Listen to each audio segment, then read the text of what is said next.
पदाला उभा आहे. आज आम्ही अकलूजच्या शिवापूर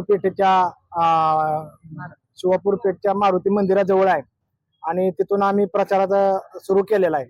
तर या प्रचारामध्ये आम्हाला जनतेचा भरभरून प्रतिसाद आहे. कारण का या भागामध्ये व अकलूजमध्ये माझं एक सामाजिक मी चळवळीतला कार्यकर्ता असल्यामुळं जनमत ही 100% भारतीय जनता पार्टीला मिळून या ठिकाणी अकलूज नगर परिषदेवरती आदरणीय दमदार आमदार रामभाऊ सातपुते व जयकुमार गोरे साहेब यांच्या मार्गदर्शनाखाली भारतीय जनता पार्टीची सत्ता येईल. आणि असं आम्ही फिरत असताना वार्डामध्ये सांगितलं जाते विकास झाला, पण काही ठिकाणी अजून गटरी तुंबलेल्या आहेत. नागरिकांच्या अनेक तक्रारी आहेत. कधी रोडवरती बोळीतल्या रस्त्यांवरती बल नाहीत, कुठे लॅम्प गेलेले आहेत. अशा अजून समस्या सोडवते उभारल्या तरी आणि सोडवतच राहणार आहे आम्ही. तर आता तुम्हाला जे उमेदवार तुम्हाला जे विरोधात आहे, तो तगडा उमेदवार आहे, तुम्ही त्यांना आव्हान कसं करणार? आता मी जनतेत घडलेलो आहे. मी गरीब कुटुंबातून आलेलो आहे. मी बाबासाहेबांच्या चळवळीतून तयार झालेलो आहे, शाहू फुले आंबेडकरांच्या. त्यामुळे मी ग्राउंड लेवलचा कार्यकर्ता आहे.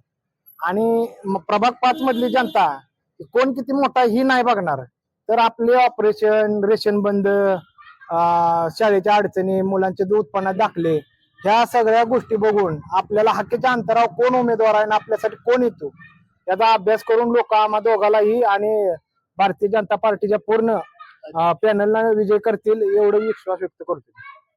माझ्या पुढचा जो उमेदवार आहे ते जन्मताच सोन्याचा चमचा घेऊन जन्माला आलेला आहे आणि मी अत्यंत गरीब कुटुंबातून आलेलो आहे. त्यामुळे मला लोकांची तळमळ, लोकांची काळजी, लोकांच्या अडीअडचणी ही मी जवळून बघत आहे आणि बघत राहिलेलो आणि बघतही राहणार आहे. त्यामुळे लोक मला निश्चित 100% प्रभाग 5 मधनं आणि नगराध्यक्ष सहित भारतीय जनता पार्टीचा पॅनल विजय होईल. अकलूज नगर परिषदेवरती भारतीय जनता पार्टीची सत्ता येईल. राज्यामध्ये शासन बीजेपीचं त्यांना असं आवाहन करत आहे की आता सध्याच्याला भारतीय जनता पार्टी व भाजप सरकारकडून शिंदे आणि भाजप सरकार, फडणवीस सरकारकडून लाडकी बहीण योजना चालू आहे, अर्ध तिकीट आहे, रेशन मोफत आहे. तर या गोष्टी सगळ्या शासन आपल्याला देत आहे वेळोवेळी. तर हे जे आपण ही कायम चालू राहावं म्हणून या लोकांचा हात बळकट करण्यासाठी आम्हाला निवडून द्यावा एवढेच लोकांना आश्वासन करतो. तुम्ही आता लाडक्या बहिणीची सांगताय का बाबा? त्या ठिकाणी ह्या शासनाने जी किमा राबवलेल्या आहेत सरकारनं, ते आम्ही निदर्शनात आणून देतोय लोकांना, महिलांना, की 1,500 रुपये तुमच्या खात्यावरती पडते. ते 1,500 सरकार देते, अर्ध तिकीट देते, परत रेशन देते, ही सगळे निदर्शनात आणतोय.